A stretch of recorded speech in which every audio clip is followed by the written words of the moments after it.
আমিও কাছ থেকে ভিডিও বানানো শিখছিলাম আমাদের টর্চ অফ বিল্লাল ভাই। তো উনি দেখাইছিল 3 মাসের ইনকাম 45 লক্ষ টাকা। এই ইনকাম দেখে আর শুধু আমি না, সবাই ভিডিও করতে নাইমা গেছে। এখন দেখা যায় ফেসবুকে একটা ভিডিও 6 মিলিয়ন ভিউ হইলেও $2 দেয়, 10 মিলিয়ন ভিউ হইলে $5 দেয়। $5 ইনকাম দিয়ে হ্যাঁ কিভাবে সংসার চালায়? 3 মাস মনে করেন ব্যবসার ফাঁকে ফাঁকে ভিডিও বানাই, আমার ব্যবসাটার অবহেলা করিয়া প্রায় লাখ দেড় লাখ টাকার মতো ঋণ হয়ে গেছে।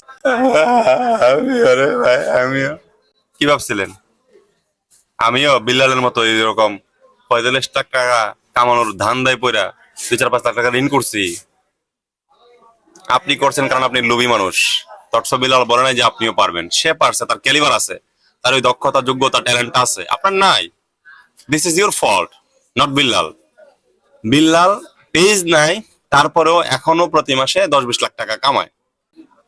আপনার বুঝতে হবে আপনার মেধা কি, আপনার যোগ্যতা কতটুকু, আপনার ক্যাপাসিটি কতটুকু, তারপর আপনাকে নামতে হবে। আপনি 2 লাখ টাকা ঋণ করছেন, এটা বিল্লাল ভাই আমি জানাইতেছি, বিল্লাল ভাই যেন আপনার এই টাকাটা দিয়ে দেয়। এই দর্শক বিল্লাল, টাকা দিতে হবে।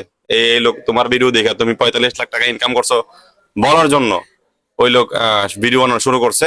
এই দর্শক বিল্লাল, টাকা দিতে হবে।